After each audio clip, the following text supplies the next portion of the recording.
السلام علیکم ورحمۃ اللہ وبرکاتہ۔ بسم اللہ الرحمن الرحیم، والصلاة والسلام علی رسولہ الکریم محمد وآلہ وصحبہ اجمعین۔ خواتین و حضرات، سلسلے کے ساتھ خلیق الرحمن آپ سے مخاطب ہے۔ حدیث جبریل کے مختلف پہلوؤں پر بات ہماری جاری ہے، اگرچہ نفس حدیث پر ہماری بات مکمل ہو چکی ہے اور آج شاید اس حوالے سے آخری نشست ہوگی ہماری۔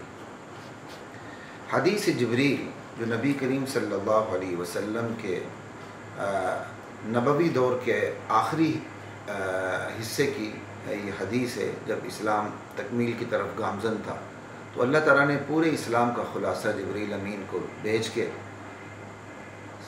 حضور صلی اللہ علیہ وسلم کی مجلس میں صحابہ کے سامنے رکھ دیا۔ حدیث جبریل جس میں ایمانیات ستہ ہیں، 6 ایمانیات ہیں اور ارکان خمسہ اور اسلام کے 5 ارکان ہیں، یہ دراصل دین برحق کو قبول کرنے کا خدائی نصاب۔ یہ بات یاد رکھیے،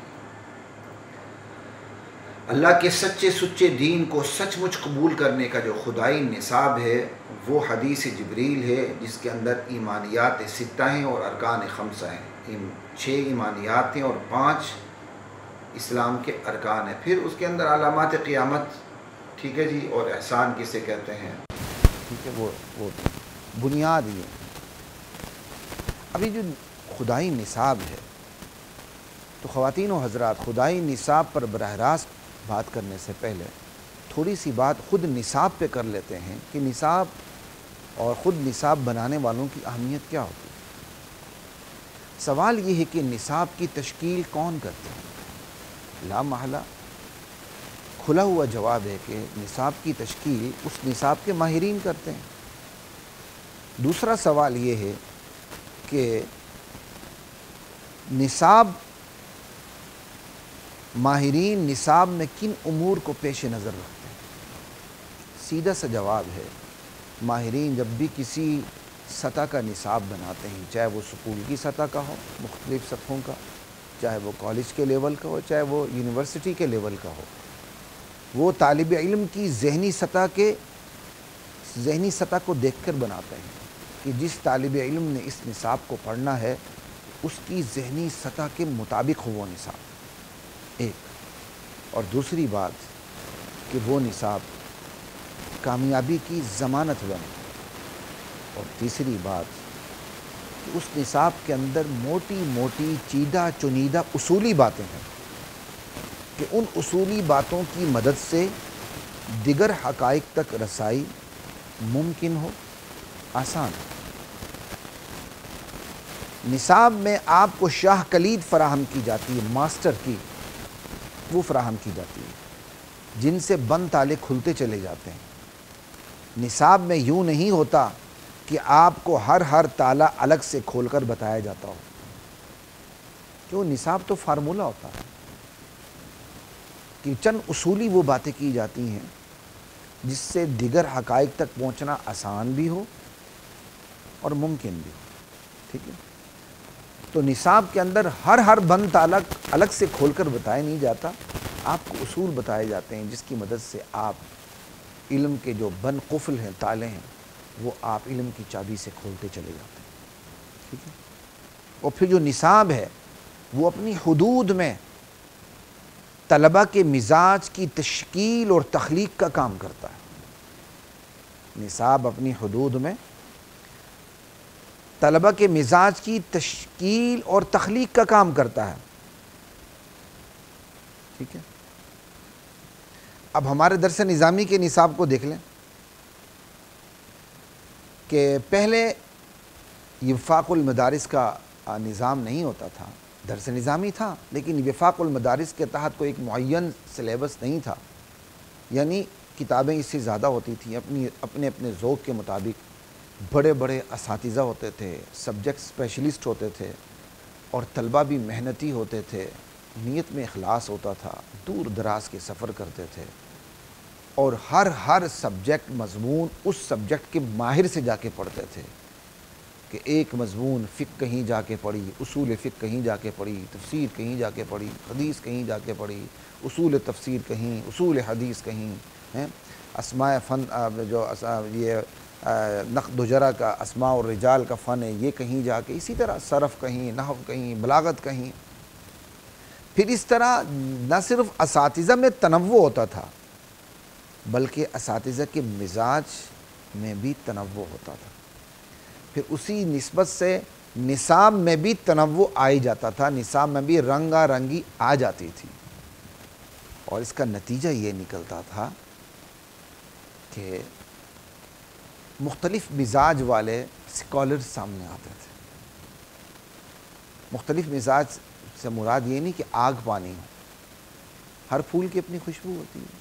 اتنی سی اس کی وضاحت کافی ہے. ٹھیک ہے، تو نصاب اپنی حدود میں، کوئی بھی سلیبس اپنی حدود میں پڑھنے والوں کے مزاج کی تشکیل اور تخلیق کا کام کرتا ہے، جس سے طلبہ اس نصاب کے مزاج میں ڈھل جاتے ہیں، ڈھل کر ترقی کی راہ پہ گامزن ہو جاتے ہیں. پھر ہر نئے مسئلے کو نصاب کی شاہ کلید کی مدد سے، جو نصاب خود ایک ماسٹر کی، اس کی مدد سے ہر مسئلے کو حل کرتے چلے جاتے ہیں. ذہین طلبہ عملی زندگی میں یہ کام خود کرتے ہیں. اساتذہ اور ماہرین کے منصب پر فائز ہو جاتے ہیں. سابق ماہرین قبر میں اترتے چلے جاتے ہیں، چھوٹے بڑے بنتے چلے جاتے ہیں. اور جو میڈیوکرز ہیں، اوسط ہیں، ادنا طلبہ ہیں، وہ انہی ذہین طلبہ کی تقلید اور پیروی کرتے ہیں. یوں زندگی کا پہیہ رواں دواں رہتا ہے. یہ میں نے ایک عمومی باتیں کی جو نصاب کے پڑھنے والوں میں تقریباً مشترک ہیں. جو میں نے کچھ باتیں کی وہ درس نظامی کے نصاب کے حوالے سے باتیں کی کہ نصاب میں نظام میں تنوع بھی تھا، اساتذہ کے مزاج میں تنوع بھی تھا. ٹھیک ہے، یہ تنوع جہاں وفاق المدارس کی بہت سی خوبیاں ہیں، وہاں ایک کمزوری آ گئی کہ وفاق المدارس کی وجہ سے نصاب کے اندر جو تنوع ہے وہ کم ہو گیا، بہت حد تک کم ہو گیا. اگرچہ اساتذہ کے مزاج میں تنوع آج بھی برقرار ہے، لیکن اب چونکہ مختلف وفاق بن کے وحدت المدارس بن گیا اور کون سا مجمع العلوم الاسلامیہ وہ بن گیا، ایک دو اور بن گئے، تو اس سے امید ہے، حسن ظنی رکھنا چاہیے. باقی بنانے والوں نے کس نیت سے بنائے ہم اس پہ بات ہی نہیں کرتے، کہ انشاءاللہ کہ اب یہ نصاب کا تنوع یہ ہمارے فائدے میں جائے گا اور مختلف قسم کے علماء انشاءاللہ سامنے آئیں گے جو دنیا کے اور دین کے مسائل کو حل کریں گے. لا الہ الا اللہ. یہاں تک تو بات ہوگی کہ بھائی نصاب کی تشکیل کون کرتے ہیں اور نصاب کے ماہرین نصاب کی تشکیل میں کن امور کو پیش نظر رکھتے ہیں. ٹھیک ہے، اب جو نصاب کی قدر و قیمت کا اندازہ ہے، کسی بھی نصاب کی قدر و قیمت کا اندازہ نصاب کے ماہرین کی علمیت سے ہوتا ہے، ان کی حکمت اور دانائی سے ہوتا ہے، ان کی فراست اور وزڈم سے ہوتا ہے. نصاب کی قدر و قیمت کا اندازہ علمیت سے، کہ نصاب بنانے والے اپنے علم میں ماہر کتنے ہیں. نصاب کی قدر و قیمت کا اندازہ حکمت و فراست سے ہوتا ہے کہ وہ طلبہ کی ذہنی سطح کو سمجھتے ہیں، اس ذہنی سطح کے مطابق انہوں نے حکمت اور فراست سے کام لیتے ہوئے نصاب بنایا ہے. وہ ذہنی سطح کے مطابق نصاب تیار کرتے ہیں. اگر مثال کے طور پر دیکھ لیا جائے تو پاکستان کے ماہرین نصاب تعلیم کو آپ دیکھ لیں اور جاپان کے ماہرین نصاب تعلیم کو دیکھ لیں. پاکستان اور جاپان کو دیکھ لیں ماہرین نصاب تعلیم کو. پاکستان کے ماہرین نصاب تعلیم جو ہیں وہ بے روزگاروں کی فوج ظفر موج تیار کر رہے ہیں. زیادہ سے زیادہ نوکر شاہی کو چلانے کے لیے، نوکر شاہی کا جو سسٹم انگریز نے دیا ہے اس کو چلانے کے لیے کلرکوں کی ایک فوج تیار کر رہے ہیں. بس تعلیم تو بذات خود انسانیت کے ساتھ ساتھ آج کی دنیا میں روزگار کا بھی ذریعہ ہے. طلبہ تخلیقی صلاحیتوں کے مالک ہوں، ہمارے نصاب تعلیم میں یہ بات ہے بالکل بھی نہیں. جبکہ اس دوسری طرف جاپان کو دیکھ لیں، وضاحت کی ضرورت ہی نہیں ہے. پاکستان کی جو مخدوش حالت ہے تعلیم کے میدان میں، اس کے برعکس آپ جاپان کو دیکھیں کہ وہ کہاں کھڑا ہے.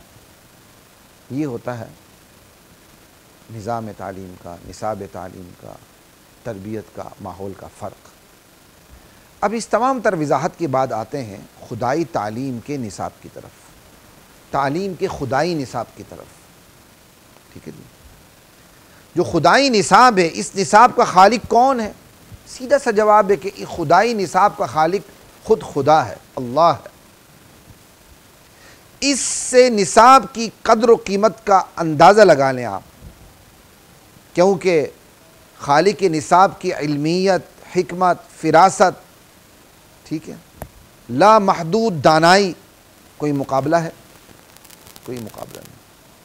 خدائی نصاب تعلیم ذہنی سطح کے مطابق، اور وہ بھی زندہ معجزہ کہ تمام بندوں کا ایک ہی نصاب، لیکن اس ایک نصاب کے فہم و تفہیم میں، حصول میں، درجہ بندی کہ ہر ایک اپنی سطح اور ظرف کے مطابق حکمت، فراست اور علم و عمل کے موتی نکالتا چلا جاتا۔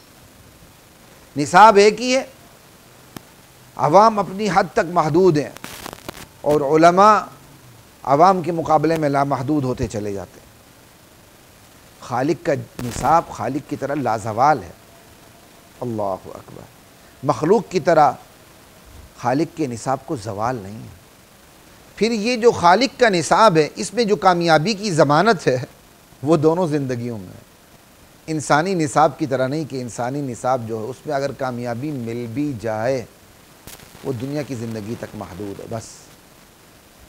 خالق کے نصاب میں جو کامیابی ملتی ہے وہ دونوں زندگیوں میں ملتی ہے۔ ربنا آتنا فی الدنیا حسنہ وفی الآخرۃ حسنہ۔ پھر جو خالق کا نصاب ہے اس میں موٹی موٹی اصولی باتیں ہیں جن سے دیگر حقائق تک رسائی آسان ہو جاتی ہے۔ نصاب کیا ہے؟ نصاب میں شاہ کلید ہے، نصاب کے اندر جو ماسٹر کی ہے وہ خود خدا کی ذات ہے، اس کی وحدانیت ہے، اس کی عظمت اور ہیبت اور اس کا جلال ہے، یہ خدائی نصاب کی ماسٹر کی ہے، اللہ اکبر، شاہ کلید ہے۔ پھر اسی نصاب کی بدولت ذہین ترین طبقہ، مطبوعین جن میں قابلیت بھی قبولیت بھی صف اول میں، پھر ان کے پیروکار پیچھے پیچھے، واتبع سبیل من اناب الی، عوام اولی الامر منکم کے پیچھے پیچھے۔ یہی خدائی نصاب بندوں کے مزاج کی تشکیل اور تخلیق کا کام کرتا ہے، جس کی بدولت بندے راہ راست پر گامزن ہو کر آخرت کی طرف منتقل ہوتے رہتے ہیں۔ اکابر چلے جاتے ہیں، اصاغر اکابر کی جگہ لے لیتے ہیں، بڑے چلے جاتے ہیں، چھوٹے بڑوں کی جگہ لے لیتے ہیں۔ زندگی کے نت نئے مسائل اسی نصاب جو کہ شاہ کلید ہے، زندگی کے تمام نت نئے مسائل اسی خدائی نصاب کی مدد سے حل کرتے چلے جاتے ہیں۔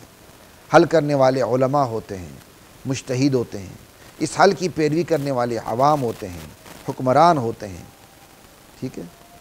اوسط ادنا جو میڈیوکرز ہیں، جو لے مین ہیں، جو سمپل عوام ہیں، جو پبلک ہے، وہ اعلیٰ کی، مجتہدین کی پیروی کرتی ہے، اور اعلیٰ اور جو مجتہدین اور جو علماء اور فقہاء ہیں وہ خدائی احکام کے، قرآن و سنت کے پابند ہوتے ہیں۔ خود سنت قرآن کی پابند ہوتی ہے اور قرآن اللہ کا کلام ہے، تو مستقل اطاعت پھر صرف ایک اللہ کی ہوتی ہے، اللہ اکبر۔ یہ ہے خدائی نصاب کا ایک طریقہ کار جو میں نے آپ کے سامنے رکھا، ٹھیک ہے۔ وَلَقَدْ أَنزَلْنَا